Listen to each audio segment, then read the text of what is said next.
Estando planteadas las cosas como la describimos en el segmento anterior, una escasez de gas en Alemania, problemas del mismo tipo en otros países,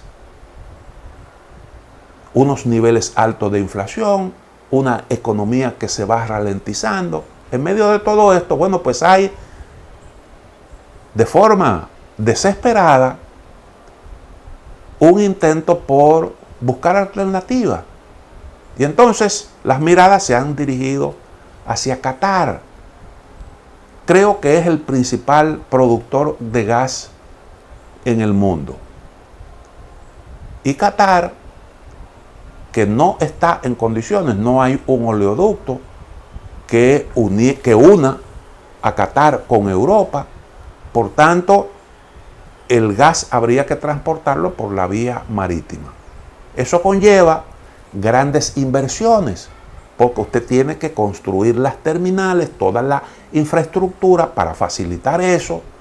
Hay que adquirir los barcos que no están en el mercado porque nadie fabrica ese tipo de embarcaciones para tenerlas ahí a la venta. Eso usted lo manda a hacer si lo necesita. Y eso incluye tecnología de punta que permite el manejo para fines de transporte del gas, que tiene un alto costo y es un proceso complicado porque incluye la compresión, un proceso de criogenia, para usted poder manejar un volumen más o menos considerable de gas en una embarcación cuyo tamaño es limitado.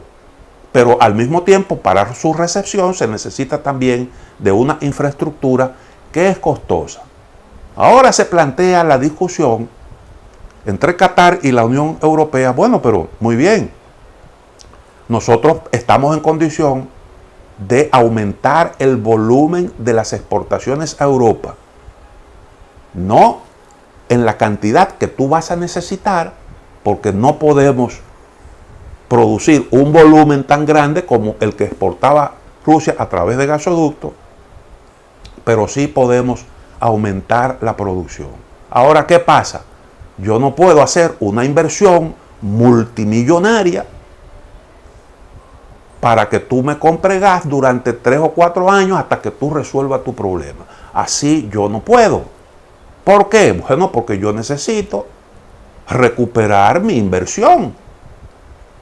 Y entonces después tú me vas a dejar a mí con las manos en la cabeza.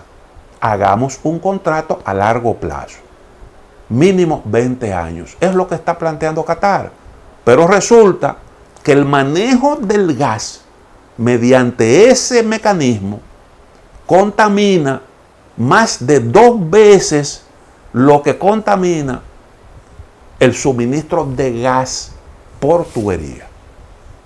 Luego es una política que choca con las líneas medioambientales de la Unión Europea. Frente a una situación de emergencia se recurre a Qatar, pero la política no es continuar con eso en el largo plazo. Y ahí está entonces la contradicción. El gas es menos contaminante que otros combustibles. Por ejemplo, el carbón o la gasolina, el petróleo, los derivados del petróleo. Es menos contaminante, pero contamina. Y cuando se maneja de esa manera, reitero, los niveles de contaminación son muchas veces más altos. Y entonces ahí hay un problemita. Veremos cómo el asunto se soluciona, pero pone en evidencia todo esto ahora con la decisión de producir energía eléctrica a partir de plantas a carbón. Todo esto pone de manifiesto que la guerra ha convertido en una víctima el medio ambiente. Lamentablemente. Y resulta que la protección del medio ambiente es probablemente la primera, debería ser la primera prioridad. Pero se está sacrificando en aras de hacer efectiva una política de contención de adversarios. Estamos sacrificando el medio ambiente. Todos los científicos dicen que el margen de maniobra que tenemos para resolver los problemas medioambientales del planeta no son altos, porque estamos llegando al punto de no retorno. De hecho, ya dicen los especialistas que aunque hagamos reducciones drásticas de las emisiones de gases de efecto invernadero, es difícil revertir los daños en un 100%. De manera que estas son malas noticias y resulta entonces que pues estamos tomando decisiones que contribuyen a dañar más el medio ambiente y a poner en riesgo la vida de todos los seres humanos sobre el planeta, de todo el mundazo.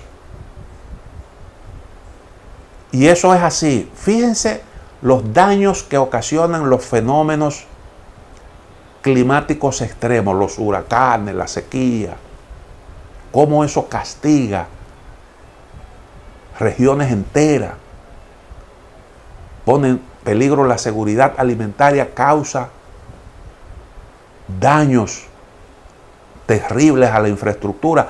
Hay islas que han sido arrasadas por huracanes que afectan cada vez más incluso a los propios países desarrollados. Nadie puede escapar del daño al medio ambiente, porque estamos hablando de un sistema. Lo que afecta por un lado termina reflejándose en el otro. Y bueno, esas son realmente malas noticias. Pero además de eso, Europa ha demostrado, a pesar de todo ese discurso contra Rusia, de que usa las relaciones económicas como arma política, los campeones del uso de las relaciones económicas como arma política son los países occidentales, con Estados Unidos a la cabeza. Si no, busquen a ver quiénes son los que viven imponiendo sanciones a todo aquel que se aparta de las líneas trazadas desde los centros de poder. Y entonces, cuando Qatar ve esto, dice, bueno, esto es un asunto coyuntural, no se sabe las consecuencias políticas que pueda esto tener, yo necesito redactar muy bien estos contratos. Y entonces eso ha hecho un poco compleja las discusiones. El precio del gas para la Unión Europea, en cualquier caso, será un precio significativamente más alto. Y eso va a afectar la economía, eso está causando inflación, y además de eso, pues va a ralentizar la economía del país y va a causar problemas en el largo plazo, porque esto llegó para quedarse por un buen tiempo, porque las alternativas no son muchas, las alternativas al gas ruso. Por tanto, ahí se produce un rebote, un efecto boomerang poderoso para Occidente como consecuencia de las sanciones. Todo eso va a tomar realmente mucho tiempo. Hay el discurso como de que la situación de precariedad que está viviendo actualmente el mundo occidental tiene que ver con eso es lo que dicen algunos especialistas, que la inflación es un fenómeno monetario, esencialmente monetario. Y resulta que eso, si bien el exceso de dinero tiende a crear un exceso de demanda y el exceso de demanda dispara los precios, algo que resulta elemental, pero es innegable que hay otros factores al margen de eso que están incidiendo en la situación que estamos viviendo hoy. El mundo comenzó a ser llenado de dinero desde el 2019 y los precios, en vez de dispararse, bajaron. Y a finales del 2021 comenzaron a subir cuando la economía volvió a reactivarse y entonces se sufrieron cortes en la cadena de suministro. Y eso hizo que la demanda no pudiera satisfacerse adecuadamente y como consecuencia los precios se dispararon. Y las sanciones han venido a profundizar eso.